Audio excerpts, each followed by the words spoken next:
সুপ্রিয় দর্শক শ্রোতা, স্বাগত জানাচ্ছি। গত কয়েকদিন ধরেই, বিশেষ করে শেষ 2 দিন আলোচনায় ছিল ইরান এবং যুক্তরাষ্ট্রের গোপন আলোচনা, যেখানে টেম্পু কাকু সরাসরি বলেছিলেন গোপনে আলোচনা চলছে এবং সমঝোতার বিষয়টি অনেকটাই টেবিলে চলে এসেছে।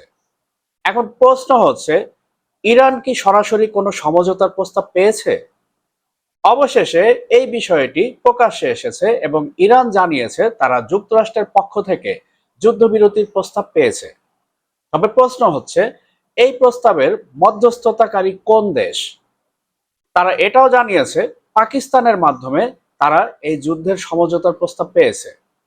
এই অঞ্চলে পাকিস্তান নিজেকে একটি গুরুত্বপূর্ণ শক্তি হিসেবে প্রতিষ্ঠা করতে চায়। তারা মনে করছে এমন একটি বড় কূটনৈতিক ইস্যুতে মধ্যস্থতা করতে পারলে তাদের প্রভাব ও অবস্থান অনেকটাই শক্তিশালী হবে। এ কারণেই চীনও পাকিস্তানের এই উদ্যোগকে সমর্থন করেছে এবং বলেছে পাকিস্তানের মধ্যস্থতায় যদি সমাধান আসে তাহলে সেটি ইতিবাচক হবে। কিন্তু প্রশ্ন হলো, ইরানের প্রতিক্রিয়া কি? পাকিস্তানের এই মধ্যস্থতা নিয়ে ইরান এমন একটা প্রতিক্রিয়া দিয়েছে যার পর নতুন করে কিছু বলার প্রয়োজন পড়ে না। স্ক্রিনে আপনারা নিশ্চয়ই দেখছেন, বাংলাদেশ সহ আন্তর্জাতিক বিভিন্ন গণমাধ্যমে প্রকাশিত খবর অনুযায়ী ইরান হরমুজ প্রণালীতে পাকিস্তানের একটি জাহাজ আটকে দিয়েছে। ইরানের পক্ষ থেকে জানানো হয়েছে, সংযুক্ত আরব আমিরাত থেকে করাচিগামী এই জাহাজটি তাদের নির্ধারিত নিয়ম মানেনি। অর্থাৎ আইআরজিসি যে তালিকা প্রকাশ করেছে এবং যে নির্দেশনা দিয়েছে, আইআরজিসির সেই নির্দেশনা অনুযায়ী যে কোনো দেশের জাহাজ যদি হরমুজ প্রণালী দিয়ে চলাচল করে তাহলে তাকে একটা নির্দিষ্ট পরিমাণ ট্যাক্স দিতে হবে, আর এই ট্যাক্সটা দিতে হবে চাইনিজ ইউয়ানে। প্রতিটি জাহাজের জন্য প্রায় 2 মিলিয়ন মার্কিন ডলার সমপরিমাণ অর্থ দিতে হবে, আর এটা অবশ্যই চায়নার ইউয়ানে দিতে হবে। তবে কিছু বন্ধু প্রতিম দেশের জন্য ছাড় রয়েছে। ইরান একটি বন্ধু প্রতিম দেশের তালিকাও তৈরি করেছে। আপনারা জানলে খুশি হবেন, সেই বন্ধু প্রতিম দেশের তালিকায় বাংলাদেশ রয়েছে। আর এই বন্ধু প্রতিম দেশগুলোর জাহাজের জন্য কোনো প্রকার ট্যাক্স থাকবে না। Welcome to NewsTune. Breaking news. Funny headlines and viral memes are trending stories. যেহেতু বাংলাদেশ সেই তালিকায় রয়েছে, অর্থাৎ বাংলাদেশের জাহাজকেও এই ট্যাক্স দিতে হবে না। এদিকে পাকিস্তানের মধ্যস্থতায় যুক্তরাষ্ট্র ইরানকে নতুন করে কিছু শর্ত দিয়েছে, যা পেন্টাগনের মুখপাত্র নিশ্চিত করেছে। এখানে যুক্তরাষ্ট্র স্পষ্ট করে বলেছে, যদি ইরান এই প্রস্তাব গ্রহণ না করে তাহলে টেম্পু কাকু আগের চেয়েও শক্তিশালীভাবে ইরানের উপর হামলা চালাবেন। তবে গত কয়েকদিনের আলোচনার অগ্রগতির কারণে টেম্পু কাকু আপাতত ইরানের জ্বালানি উৎপাদন কেন্দ্র এবং বিদ্যুৎ স্থাপনায় হামলা চালানো স্থগিত রেখেছেন।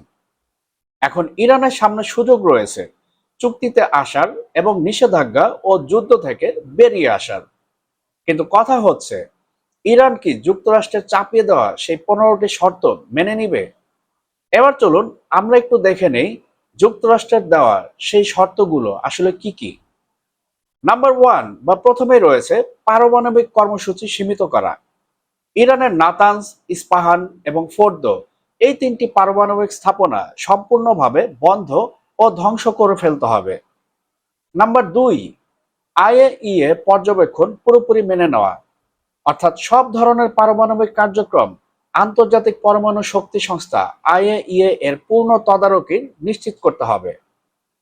3 নম্বরে রয়েছে মধ্যপ্রাচ্যে প্রক্সি মিলিশিয়া সমর্থন বন্ধ, অর্থাৎ মধ্যপ্রাচ্যের সশস্ত্র গোষ্ঠীগুলো যেমন হিজবুল্লাহ, হুতি, ইরাকের শিয়া মিলিশিয়া ইত্যাদি সংগঠনকে সমর্থন দেওয়া বন্ধ করতে হবে। 4 নম্বরে রয়েছে ব্যালিস্টিক মিসাইল প্রোগ্রাম বন্ধ বা সীমিতকরণ। ক্ষেপণাস্ত্রের রেঞ্জ অবশ্যই 500 কিলোমিটারের বেশি হতে পারবে না। 5 নম্বরে রয়েছে ইরান কখনোই পারমাণবিক অস্ত্র তৈরি করবে না, এরকম একটি লিখিত অঙ্গীকারনামা জমা দিতে হবে। 6 নম্বরে ইউরেনিয়াম সমৃদ্ধকরণ বন্ধ করতে হবে এবং বর্তমান মজুদ ইউরেনিয়াম আইএইএ এর কাছে হস্তান্তর করতে হবে। 7 নম্বরে রয়েছে হরমুজ প্রণালীর উপর নিয়ন্ত্রণ পুরোপুরি ছেড়ে দিতে হবে এবং এটিকে উন্মুক্ত করতে হবে। পারস্য সাগরে জাহাজে কোনো প্রকার হামলা করা যাবে না। এবং 8 নম্বরে রয়েছে ইরানের ক্ষেপণাস্ত্র সংখ্যা সীমিত রাখতে হবে। এছাড়াও আরো 7টি অলিখিত শর্ত রয়েছে, যা বিশেষজ্ঞরা ধারণা করছেন ইসরায়েলের বিরুদ্ধে সরাসরি হামলা বন্ধ করা, মার্কিন বাহিনী বা ঘাঁটির উপর হামলা বন্ধ, সাইবার আক্রমণ বন্ধ করা, বন্দি বিনিময় বা মার্কিন নাগরিক মুক্তি, তেল রপ্তানি স্বচ্ছভাবে পরিচালিত করা এবং ইয়েমেন, সিরিয়া, ইরাক থেকে সামরিক হস্তক্ষেপ সম্পূর্ণভাবে কমিয়ে নেওয়া এবং সর্বোপরি যুদ্ধবিরতি ও উত্তেজনা কমানোর প্রতিশ্রুতি। এই শর্তগুলো মানলে ইরান কি পাবে? এই শর্তগুলো যদি ইরান মেনে নেয়, তাহলে সর্বপ্রথম তারা যেটা পাবে সেটা হচ্ছে বুশেহরে একটি বেসামরিক পারমাণবিক প্রকল্প গড়ে তুলতে টেম্পু কাকুর দেশ সরাসরি সহযোগিতা করবে ইরানকে। দ্বিতীয়ত, ইরানের উপর থাকা সব ধরনের অর্থনৈতিক নিষেধাজ্ঞা প্রথমে আংশিকভাবে এবং পরবর্তীতে হয়তোবা পুরোপুরিভাবে তুলে নেওয়া হবে। এবং 3 নাম্বার, ভবিষ্যতে নতুন করে কোনো নিষেধাজ্ঞা দেয়া হবে না এমন নিশ্চয়তা দেয়া হবে। তবে সামরিক বিশ্লেষকরা বলছেন এই শর্তগুলোর বেশিরভাগই ইরানের জন্য গ্রহণযোগ্য নয়, কারণ এতদিনের সংঘাতের মূল বিষয়গুলোই এখানে শর্ত হিসেবে চাপিয়ে দেওয়া হয়েছে। এ কারণেই ইরান এই প্রস্তাব প্রত্যাখ্যান করে উল্টো যুক্তরাষ্ট্রকে 5টি পাল্টা প্রস্তাব দিয়েছে। তাদের প্রস্তাবের মধ্যে প্রথমেই রয়েছে সব ধরনের হামলা বন্ধ করতে হবে, অর্থাৎ টেম্পু কাকুর দেশ ও নেতা কাকুর দেশ আর কোনো প্রকার আক্রমণ চালাতে পারবে না। দ্বিতীয় নম্বরে রয়েছে ভবিষ্যতে আর কোনো প্রকার যুদ্ধ হবে না এরকম গ্যারান্টি দিতে হবে, অর্থাৎ স্থায়ী নিরাপত্তার নিশ্চয়তা দিতে হবে। 3 নম্বরে রয়েছে হরমুজ প্রণালীর ওপর ইরানের পূর্ণ নিয়ন্ত্রণ স্বীকৃতি, আর এই স্বীকৃতি আন্তর্জাতিকভাবে দিতে হবে। 4 নম্বরে রয়েছে যুদ্ধের ক্ষতিপূরণ দিতে হবে, আর এই ক্ষতিপূরণের পরিমাণ হতে পারে $1 ট্রিলিয়ন বেশি, কারণ এখানে শুধুমাত্র যুদ্ধে হতাহতের ক্ষতিপূরণ নয়, বরঞ্চ ইরানের উপর বেআইনিভাবে যে সমস্ত নিষেধাজ্ঞা দেওয়া হয়েছিল আর এই নিষেধাজ্ঞাগুলোর ফলে ইরানের বছরের পর বছর যে ক্ষতি হয়েছে তাও এই ক্ষতিপূরণের আওতায় রয়েছে। অর্থাৎ ইরানের যাবতীয় ক্ষয়ক্ষতির জন্যই ক্ষতিপূরণ দিতে হবে। 5 নম্বরে ইরান ও তার মিত্রদের বিরুদ্ধে হামলা বন্ধ করতে হবে, অর্থাৎ আঞ্চলিক সব ফ্রন্টে যুদ্ধ থামাতে হবে। বিশেষজ্ঞরা বলছেন ইরানের এই শর্তগুলো আবার আমেরিকা মেনে নিতে পারছে না, কারণ এতে আমেরিকার পরাজয় অন্তর্নিহিত রয়েছে। বিশেষজ্ঞদের মতে কোনো যুদ্ধ থেকে হঠাৎ করে বেরিয়ে আসা যায় না, বরং এমন একটি পরিস্থিতি তৈরি করতে হয় যেখানে নিজেকে অন্তত আংশিক বিজয়ী হিসেবে ঘোষণা করা যায়, আর এটাকেই বলা হয় ভিক্টরি ডিক্লারেশন স্ট্র্যাটেজি। এখন প্রশ্ন হলো, যুক্তরাষ্ট্র কি এই কৌশল ব্যবহার করতে যাচ্ছে? খবর অনুযায়ী মধ্যপ্রাচ্যে হাজার হাজার মার্কিন প্যারাট্রুপার মোতায়েন রয়েছে। ধারণা করা হচ্ছে ইরানের একটি কৌশলগত দ্বীপ, যা খার্গ আইল্যান্ড নামে পরিচিত, সেই দ্বীপকে টার্গেট করা হয়েছে।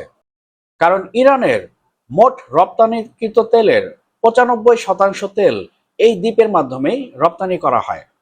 যদি যুক্তরাষ্ট্র সাময়িকভাবে এই দ্বীপ দখল করতে পারে, তাহলে তারা নিজেদের বিজয়ী ঘোষণা করে সম্মানজনকভাবে যুদ্ধ থেকে বেরিয়ে আসতে পারে।